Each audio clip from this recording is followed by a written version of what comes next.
السلام علیکم۔ جیسا کہ منکی پاکس وائرس اس وقت پاکستان میں جو ہے بہت سارے کیس رپورٹ ہو چکے ہیں، میں آپ کو کچھ پریکاشنز بتاؤں گا کہ اس سے آپ نے بچنا کیسے، کیونکہ اس کی جو ٹریٹمنٹ کمپلیٹ ہے وہ ابھی تک، اس کی ویکسین جو ہے ابھی تک جو ہے ڈسکور نہیں ہوئی ہے۔ تو اس میں کچھ پریکاشنز ہیں، کوئی لمبا چوڑا جو ہے وہ پروسیجر نہیں ہے، لیکن آپ نے بڑے غور سے سمجھنا ہے، کیونکہ جس طرح کرونا وائرس آیا اور ہمارے پاس سٹارٹ میں جو ہے ویکسین نہیں تھی تو ہم نے پریکاشنز کی تھی، سو اس کا بھی سیم وہی کیس ہے۔ منکی پاکس وائرس کیونکہ جو ایک وائرل جو ہے وہ انفیکشن ہے، اور جو انفیکٹڈ اینیملز ہیں اسپیشلی منکیز، اس میں سے جو سپریڈ ہوتا ہے ہیومنز میں، اور تھرو کانٹیکٹ ہیومن سے ہیومن میں جا رہا ہوتا ہے۔ کمپلیٹ ویڈیو اس کی میں نے بنائی ہوئی ہے، میں ڈسکرپشن میں لنک دے دوں گا، دیکھ لیں جنہوں نے نہیں دیکھی ہوئی۔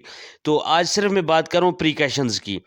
تو اس کو ہم نے اوائڈ کیسے کرنا ہے، ہم نے کیا کیا احتیاطی تدابیر کرنی ہے جس سے ہم بچ سکتے ہیں۔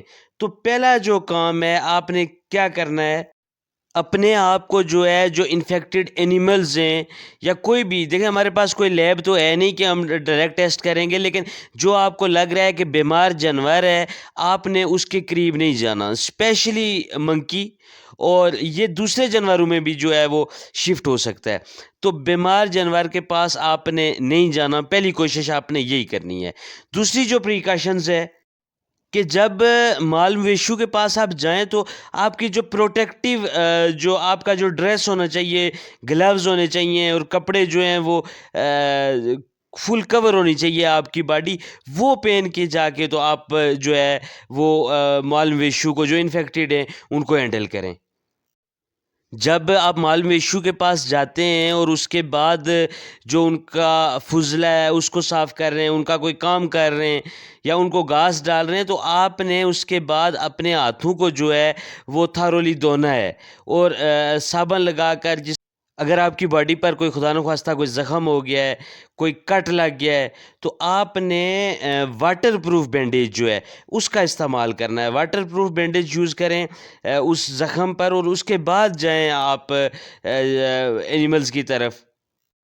اس کے بعد اگر گوشت وغیرہ آپ لا رہے ہیں تو سب سے پہلے تسلی کریں کہ کیا یہ جانور کوئی بیمار تو نہیں تھا، اور اس کے بعد گوشت جو ہے وہ صحیح کر کے پکا کے آپ نے کھانا ہے، جو ابھی تک پکنے کے پروسیس میں ہو تو اس کو آپ نے کبھی بھی نہیں کھانا۔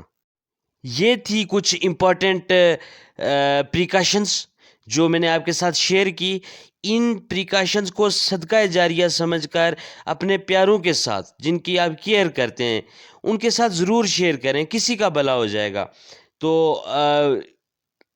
مجھے دیجیے اجازت، نیک دعاؤں میں ضرور یاد رکھنا۔ خدا پامان۔